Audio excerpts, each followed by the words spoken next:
लेखक निकिता फिलोसॉफी में पीएचडी कर रही थी। उसे किताबें पढ़ने का इतना शौक था कि वो किताबों और कहानियों में ही अपनी दुनिया ढूंढती थी।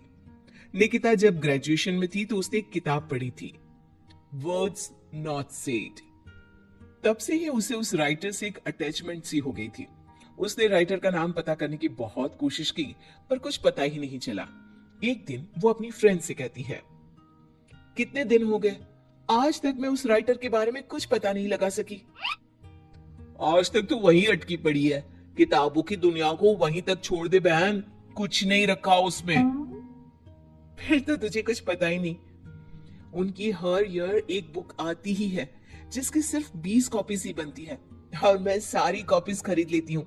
चल तुझे दिखाती हूँ। निकिता प्रिया को स्टोर रूम में लेकर जाती है। रूम बिल्कुल ठंडा। प्रिया को ऐसा महसूस होता है जैसे वो यहाँ पहले आ चुकी है। कुछ अजीब सा महसूस हो रहा है, मानो मुझे कोई अपनी ओर खींच रहा हो। कमरे में चारों तरफ गूफ अंधेरा। अपने फोन की फ्लैशलाइट ऑन कर निकिता फोन को चारों तरफ घुमाती है। हर तरफ बस उस अज्ञात राइटर की ही किताबें थी। सारी बुक्स को यहाँ छिपा कर रखती हूँ मैं, मेरे अलावा यहाँ कोई भी आता नहीं, इसलिए इस बात के घर पर किसी को भनक तक नहीं है। ऐसा क्या होता है उनकी किताबों में कि तू इतनी दीवानी हो गई है उस राइटर की। निकिता वहीं अपने पास के सेफ से एक बुक उठाती है। उसकी धूल झटकती हुई उसका पहला पन्ना पढ़ना शुरू करती है। ठंडे बंद कमरे में टॉर्च की एक सीधी रोशनी के उजाले में वो दोनों मेरी लिखी किताबें पढ़ रही थी। तभी उसकी सहेली को अपने कंधे पर किसी का हाथ महसूस होता है। ओह ओह, क्या हुआ प्रिया, तू चीखी क्यों?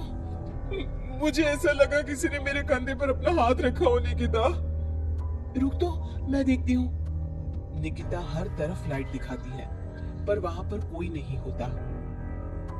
देख तो, कहाँ कोई है यहाँ? छोड़, तू कहानी सुन। फिर उसे लगता है मानो एक भारी सा हाथ उसके सर को सहलाता है। क्या फालतू किताब है, बंद कर इसे, मैं घर जा रही हूँ। दोनों कमरे से बाहर आ जाते हैं। क्या हुआ यार, तू ऐसे अचानक बाहर क्यों आ गई? अरे कैसी किताब है यार प्रिया, तू जो कुछ भी पढ़ रही थी सब वैसा ही हो रहा था। अब समझ में आया तू खोई खोई सी क्यों रहने लगी है। एक मिनट, क्या वो राइटर मुझे भी जानता है? मेरे बारे में और क्या क्या लिखा है उसमें? दे मुझे वो किताब दे, मैं घर जा रही हूँ, वही पढ़ूंगी। मुझे जानना है कि फिर मेरे साथ क्या होगा। निकिता के लाख मना करने के बाद भी प्रिया एक बुक लेकर चली जाती है, और उसी दिन से उसका नंबर ऑफ आने लगता है। अगली सुबह निकिता को अपने घर के गेट पर ही वही बुक एक एनवलप में रैप्ड मिलता है। एक हफ्ते तक प्रिया की कोई खबर नहीं मिलती। निकिता किताब का पन्ना पलटती है जहां प्रिया के गायब होने के बाद टू बी कंटिन्यूड लिखा था। अब मैं नेक्स्ट पार्ट का वेट नहीं कर सकती। प्रिया मेरे कारण ही गुमशुदा हुई है, पर मैं क्या करूं?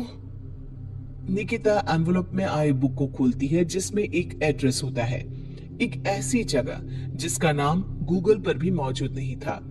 पर निकिता बस पकड़कर निकल पड़ती है। पालंखेत पालंखेत, ये तो वही जगह है।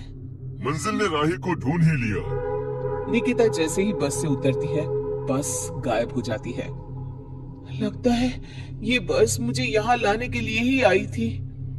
निकिता रोड से जंगल की ओर बढ़ती है। अंदर चलते हुए उसे एक खंडर दिखता है जिसके अंदर वो जाती है। अंदर उसे एक लड़का डायरी लिखते हुए दिखता है। अरे आ गई आप, आइए आइए। आप ही है वो राइटर? मुझे बताइए कहाँ है प्रिया? वहां देखो। निकिता देखती है कि दीवार पर प्रिया की तस्वीर लगी हुई है जिस पर हार चढ़ा हुआ है। प्रिया की फोटो के साथ वहां कई और लोगों की तस्वीरें भी थी। ये सब क्या है? मेरी कलम श्रापित है, मैं ना भी चाहूं तो भी ये चलेगी। जिस किसी का जिक्र ये करती है उसे मार कर ही दम लेती है। ये सिलसिला शुरू हुआ था जब मैं 16 साल का था। एक नदी के किनारे मुझे ये पेन मिली। मैं इसे अपने कबड़ में रख कर भूल गया। फिर एक दिन अचानक कबाड़ से लाल रोशनी आई। मैंने उसे खोला तो पेन चमक रही थी और इसने लिखी मौत की दास्तां। मेरा सब कुछ इसने छीन लिया, सब कुछ। मैंने उसे खत्म करना चाहा, पर नाकाम रहा। मैं सब कुछ छोड़कर जंगल में रहने लगा, पर यह तब भी नहीं रुकी। तो इसे रोकेगा कौन? तुम नहीं मरी। बाकी जिस किसी का भी इसने जिक्र किया, उसको इसने निगल लिया। तुमने मेरी सारी बुक्स पढ़ी, उसे संभाल के रखा, पर तुम्हें कुछ नहीं हुआ। तुम ही वो मसीहा हो निकिता, मुझे बचा लो और इस खेल को रोक दो निकिता। निकिता पेन उठाती है। उसके पेन को पकड़ते ही एक औरत उड़ती हुई आती है और पीछे से उसे लिपट जाती है। उसके शरीर से खून बहे जा रहा था।